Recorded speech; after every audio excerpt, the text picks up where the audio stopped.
Welcome to Podcast This Escape, the podcast where we talk about the escape room we escaped from in the previous episode of this podcast. Ariel, Juliana, you did it. Congratulations. You saved the world. You saved the world. Sorry. Technically, I did it. Juliana died. That is true. I am a Well, rotting technically, corpse in Juliana a was flower murdered bed. by Yes. you. Yes. And then my spirit helped you save all the other bees, and now you claim all the credit for saving the bees as I rot away. It's like those psychic detectives. They've taken all the credit, but the spirits are doing all the solving. They're not doing anything. It was very convenient because I have written at the top of my notes, hey, all of the maths that I've done for the bee sprays puzzle, I've just accounted for one bee player in that. I guess you can have multiple players and it won't really change much, but just think about it. Yeah, it was and easy I to- had not put any thought into the fact that you were two bees and what to do with that. It would have barely changed anything. But it was good I to make it still simple. didn't think about it. So we simplified things. Yes, thank goodness I got murdered instead of having to double a number. That would have just, I didn't wanna be the definitely one to the say better it. fate there. But yeah, there was you guys were great. You did very well with the room. It was very fun to listen to you play through it. It went very different structurally to your playtest. Yes, completely the opposite order of how I did it. Like everything was completely different to how I did it in terms of like the pacing of it. I do which was grant good fun. you did it the way I intended it to be done. Yeah, I'm the problem player. What sort of madness did you do? It wasn't anything big. It was just little like changes in pace. Like my sticking point that you two got straight away was finding the queen. I was like, there's a baby that smells. I don't know what to do with this. Maybe something later. And it was the last thing I did. I was at the point of like, I need to find the powder of an assassin before I even went to the queen. Like, So he knew that he wanted stingers to break open the sting hole, the holes at the beginning. So he found the dead expedition and he wanted to desecrate their corpses. yeah, I was like, I got to take their stingers so I can get into these. They're still things in the alive, entrance. though. Yeah, it No, was a only whole one big was thing. still alive. Yeah, there were I'm plenty with of Bill. I corpses, think that right? would have been fine. And I think it was at that point, Danny said, you're not strong enough to tear the sting from another bee. And I was like, we need something strong. She's like, the queen's super strong. We figured that part out. And then I was like, okay, now I finally got to deal with this smelly baby. How am I going to figure out how to turn that? Because I knew it would lead to the queen. I just didn't figure out how. But following the scent to another bee who then knows where the queen is. I did all that last. And, then it And was a you rush to started the end. with a door is always a door, even if there's no door. Oh, I skipped that too. No, I missed that as well. Oh, That's- I got stuck early on. Being like, what do I do now? Because I didn't want to leave the hive. I think I was like, is there anything else in the hive that I can look for? I got stuck for a while thinking about that. And eventually Danny was like, you know what to do. I was like, oh yeah, you're right. Always check the door. So I checked. But yeah, but no, so I did that completely different order. But you did really well. Was there any part of this room that you enjoyed or that you felt smart doing that you any of the puzzles or the adventure that you liked? I liked it all. It was super fun. True. I mean, I'm a nerd, so like the numbery, like figuring out how to make these Excellent. numbers add up in their nerdy numbery way. I was like, okay, I see what. I like to hide the corpses in the drawer. Yeah. I'm glad. Yeah. It was fun. I'm glad that you got multiple use out of that. That you sort of you went back to use one yeah. of them to trick the farmer. I didn't. I just found another bee hanging out nearby. No. This was a funny one. Your idea first, Billy. You went, oh no, I have to chop off my own antennae. Yeah, that's right. I have to mutilate myself. But then I just got another bee and we got 6 sprays together because it's the same. You found a bee that had 4 legs in that hive because, those bees fought a lot. They were missing bits. So he targeted one that had 4 bees, used sugar water to lure it over to the farmer. Yeah, and then I was like, I got 6 sprays. Even though there was a bee next to me, like I was still part of a 6 spray session, and so I could then leave with that. But yeah, no, the idea of having a Ladybug little hat, I did not have that in my notes. I liked it. I think I would have preferred if you'd torn 2 legs off a wasp and attached them to yourself so you're an 8-legged bee to get the extra sprays that way. Well, that's why it took me a minute to get the assassin, because I was like, we used those corpses. They were super Yes. useful. That was the interesting thing. So that changed your dynamic with those. So Good point. by that point, I was like the idea is you're sitting there going, well, I still never used these corpses, whereas you had already ticked it off as like a done Super item. useful. So it made it harder. So that was interesting the way that changed, because we were more free with how to do the spray puzzle by being like, usually like the written idea was have a second bee with 4 legs or something like that. And so because you did that differently, that then changed how you saw the room, like what your inventory looked like. It's interesting the way that happens. Yeah, It initially really was a shame that I'd already killed you, because otherwise I could have just ripped off 2 of your legs and we would have gotten the 6. Yeah. Get out of here. And she would have done it. we're not no questioning doubt. that. Nobody doubts that. Maybe she would have just stolen a baby and ripped the legs off that. Also, what's up with this That might have human? been too small. What is up with this human who's like, well, a bunch of bees, let's count their legs and antenna. Yep, that's right. What a freak. Beekeepers are a special breed. So, if they've got their legs, that means that they're good and strong. But antennae are very sensitive. So you can't you spray got to them be a too little much. careful. But If if they're they're missing missing antennae, you're great, gonna all fuck out. wild, spray forever. Exactly. Okay, I get it. I see now. The biggest change that happened from the playtest part was none of that flower identification petal stuff existed.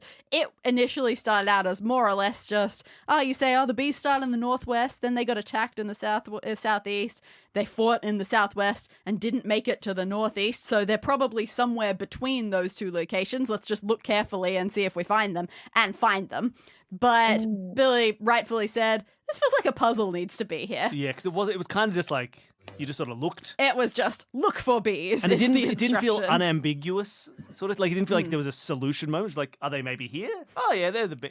So I think eventually, just thinking about it, I think, with this idea of flowers with their names being hidden messages, and then just sitting and racking our brains going, okay, a human garden that has human things in it, that's obviously going to have the most stuff. I basically took this from one of our season 1 rooms, where the final puzzle in that room was you had to guess a special code word, and you had throughout the room been given 3 clues, which were like water, pink, and feathers, and the solution was flamingo.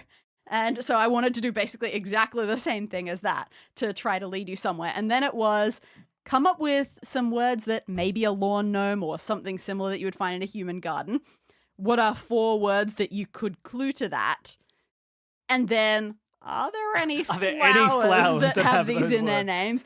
And oh my God, do not try to look up hidden flower names. Then it's just like, oh yeah, here's the hidden meaning behind the flowers that you pick. And it was awful Or the Googling. amount of times trying to Google this, I just got list of girls' names that are flowers. Yep. I was like, yeah, I know. I get it. Rose. You could call a baby Rose. I know. I Why would I even name a baby? Ariel's just going to take it from me. I wanted Don't get too attached. I wanted to get like one for man to indicate like a bearded man rather than a bearded dwarf. Because there were loads of dwarf ones, but I didn't know that at the time. And so I just went for, are there any plants with man in the name? And it was just lots of websites saying, yeah, you can absolutely name a boy a flower name. There's nothing wrong with that. And it was just loads So that's not my question. That's not what I wanted. Mandrake, isn't that a plant? Mandrake. It's not quite a flower, I don't know, but Yeah, it's it like is a mandrake. Damn. Yeah. The closest we got was the naked man flower. And then you could have had a whole series, you could have had a little. I thought that would take us into weird places. Oh yeah, there's a flower. There's a naked man orchid, and it's just an orchid that just has like 2 arms going up, 2 legs going down, and a little flower, little petal between the legs pointing downwards. It's like, Like a that's the Da naked man Vinci orchid. Vitruvian. Yeah, like a Vitruvian man Yeah. with a big petal. Of course, penis. it's an orchid. Yeah, bloody orchids.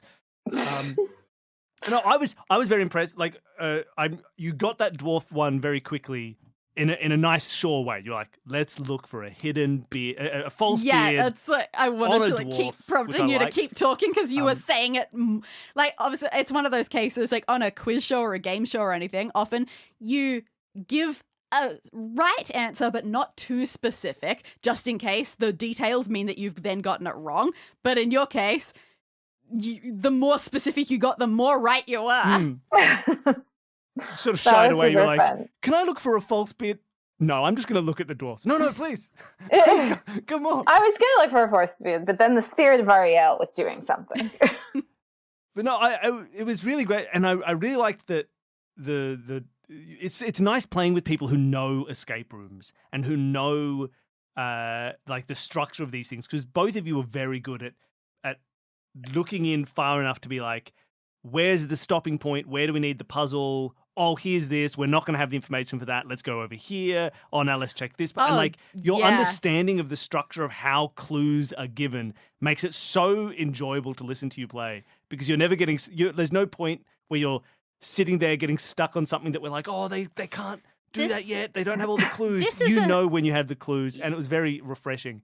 Even though Ariel tried to get through I like the using, maze. being like, I'm going to try to bribe them with the dance. Oh, yeah. And be like, no, just a little bit, but like that you can take these different elements that you have. And all the ideas that, like, Ariel, like, I know we joked a lot about the baby thing, but it was clear, like, it was this thing of like, we haven't used the babies yet.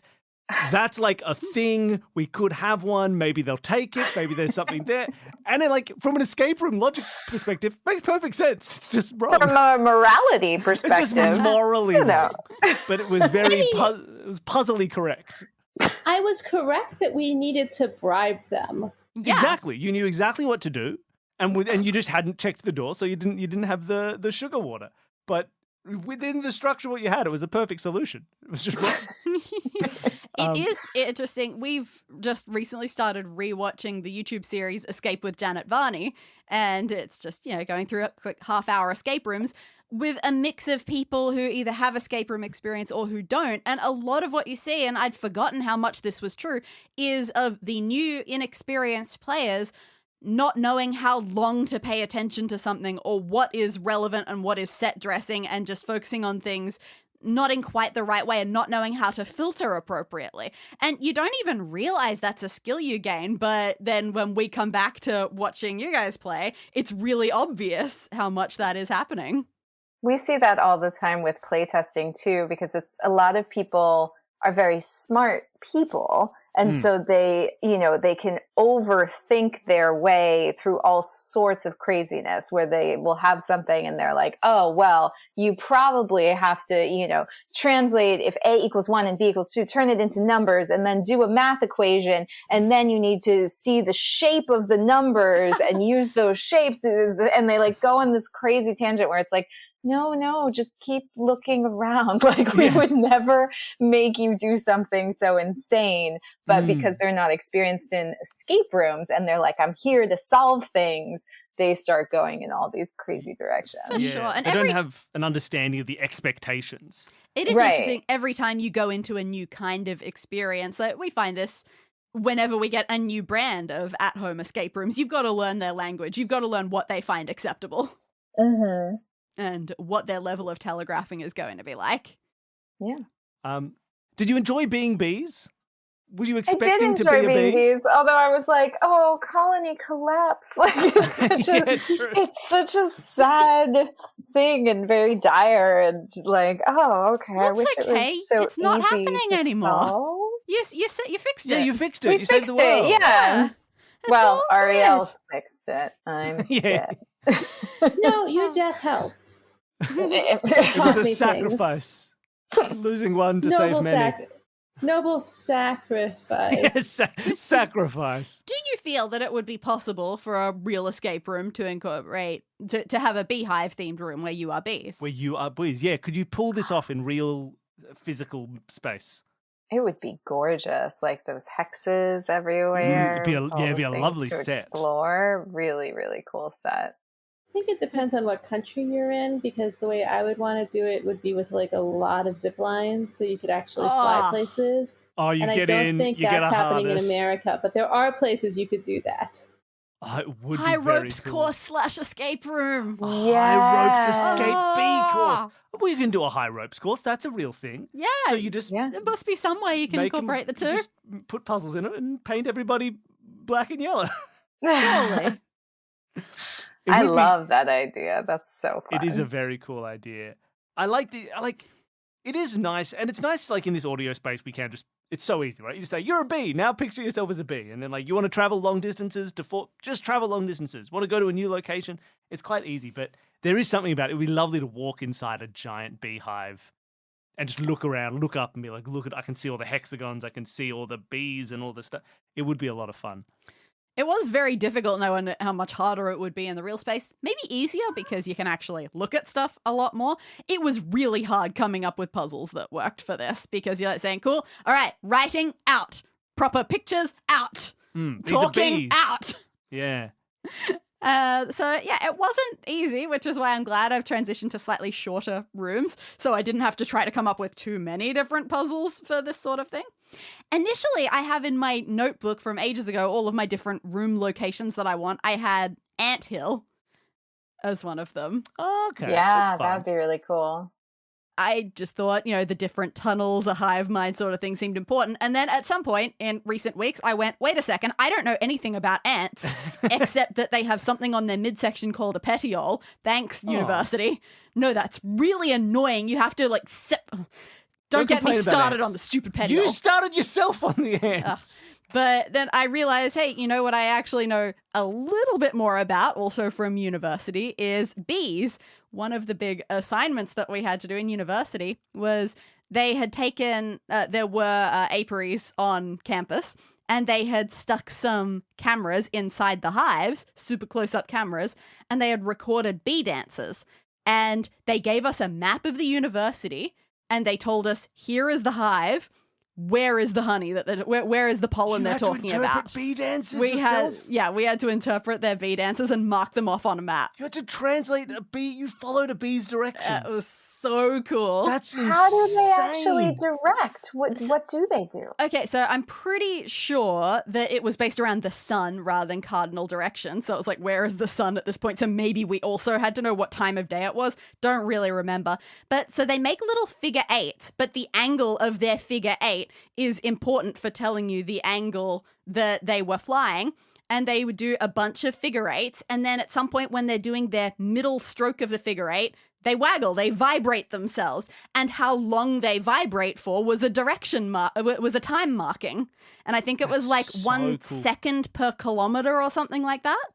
Wow. That's so cool. I That can't is remember the really exact cool. details. You've It was talked to hard. a bee. You've had a conversation with Well, a bee. I've listened to bees. You've listened to it. Yeah, bees aren't good. I have You've heavily eavesdropped eavesdropped. on You've it. Yeah. you've spied on bees and used it to steal their flowers. Yeah, we got some interesting assignments for that university. Some of them were wonderful. Another one included just videos of flying foxes, just basically bats. And we just had to watch hours of footage and write down all of the behaviors we saw.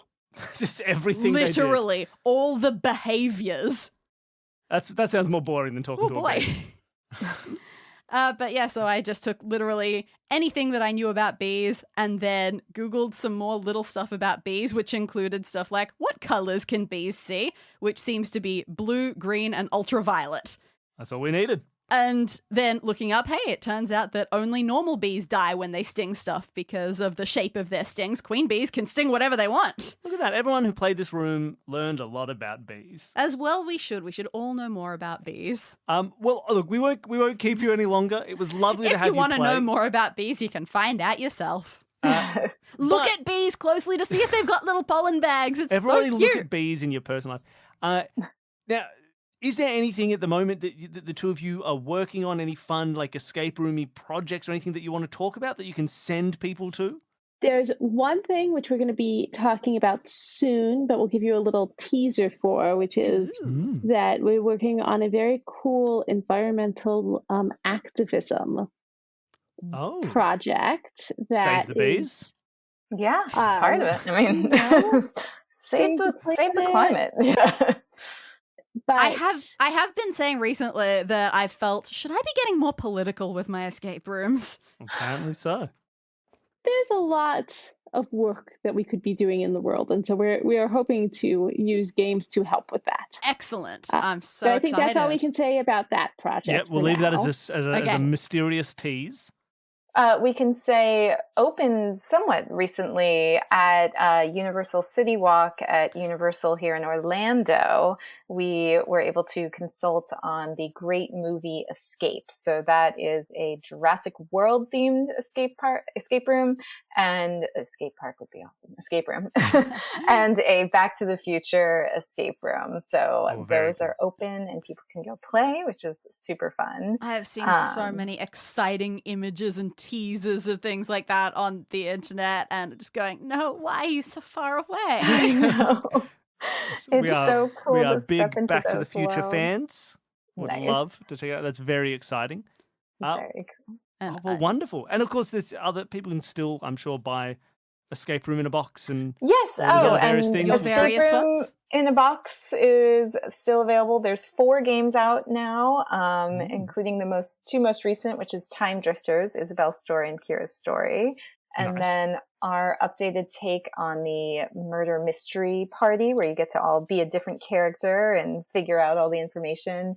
That series is called Crimes and Capers, and it is out from Renegade Games. So you can look it up. There's 3 different games in that series. And then you can still buy the Secret Neighbor party game, which is based on the Hello Neighbor video game, which is a fun social deduction game.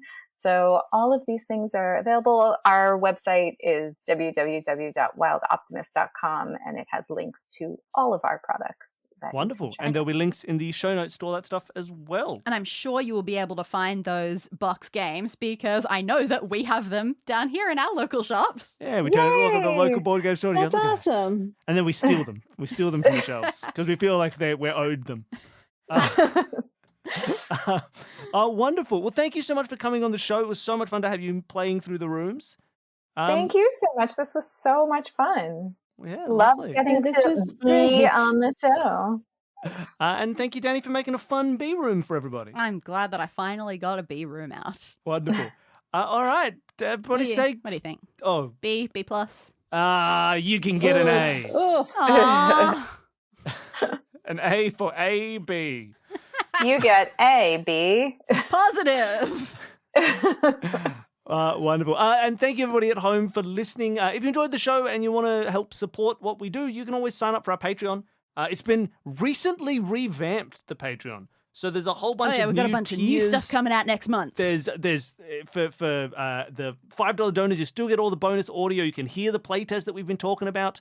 $10 donors now, there's access to a new vlog that's coming out every month where we'll talk about behind the scenes stuff and detail how we do things and still design. Still a digi handwritten card.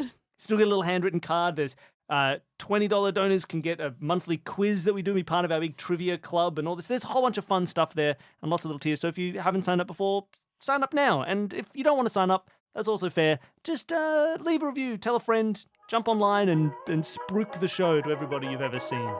Wonderful. Well, thank you, everybody, for listening. Thank you again. Thank you so much, Ariel and Juliana, for being here. And bye, everybody. Bye, thank you. Bye.